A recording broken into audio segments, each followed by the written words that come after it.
Our economic miracle, especially when it comes to food, lies in food producing zone. Plateau, Benue, and a few other producing zones. The truth is that we must make a decision whether we want to stamp out insecurity in our nation, especially for the purpose of food. I know Bureau of Statistics is telling us that our food inflation number is improving. I must tell you, as a researcher, we are going to the field and there are real concerns, things to be bothered about regarding insecurity and how that is affecting food.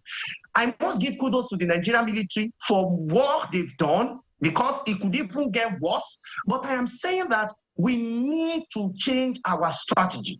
Whether the strategy will be to create special producing zones in those same environment, maybe not in so part in the interland where there are insecurity, but to provide some kind of covers and create special producing zones. I said this before President Tinubu was sent to office, that create farm ops because of possible evil that we have seen. I'm using just these two states as example. It's not different from some other states. And I've seen reports from Maiduguri and so on and so forth. And also, let me put a caveat. I'm not saying insecurity started today, because people start coming and say we did not start today. I know, I'm aware. When we say we want to get to office, we are saying we want to solve the problem.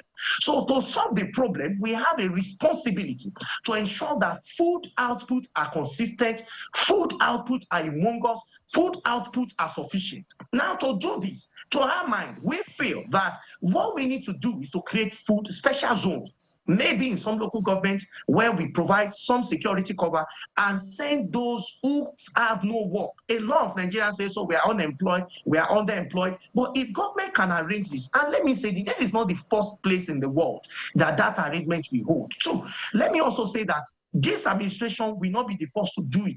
Chief Obafemi Awolowo practice the same thing, and you see the kind of food output the Western region had. Then it was repeated in the north. It was repeated in the eastern Nigeria of the early time when we first had when we had our independence.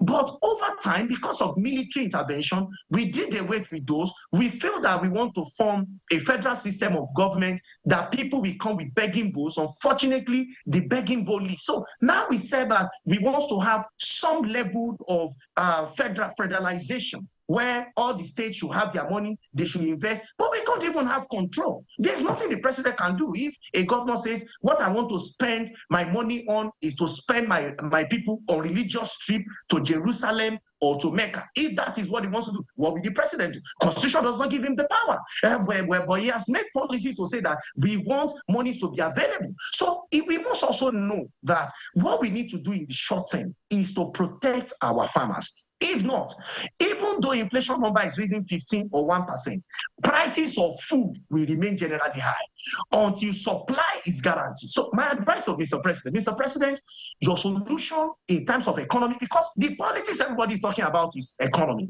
When the economy becomes fairer, no matter what your opponent says, people will say we are living better and quality life. But start with food, Mr. President.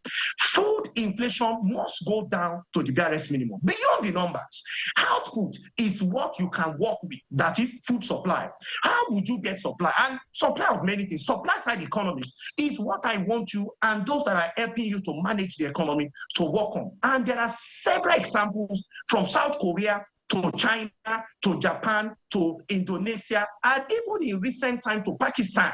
You need to look at this example. Look at what works for you, then adopt it in your economy. And this is my advocacy, because there are insecurity in different part of the world. How come those places with high insecurity, they are still able to do some kind of output production, manufacturing, and so on? So for me, what we need to think about is how do we come together to boost food supply? That is why those who are saying we have not eaten, and I saw a report, I think a couple of days back, that says that Nigeria is faced with some risk of malnutrition because of our food and also because of climate condition.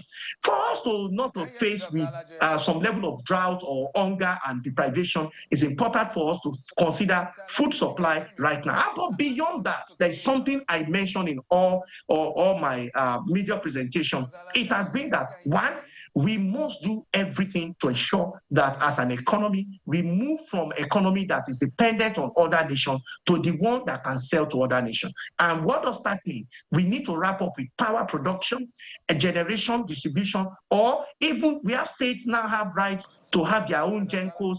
We need to look at how do we make all of this work. And the truth is that we need investment. If those who have the right under previous administrations to distribute power to us or to generate power to us, they are not capable, please let us humble ourselves. Look for organizations globally that are able to generate this power and make it available for Nigeria, especially in our farm, especially in our industries, for our manufacturers, so that the vision of the President Nigerian Force, I saw it. How will it materialize? Can you hear me, Dr. Alaje? Our shortages. Thank you so much.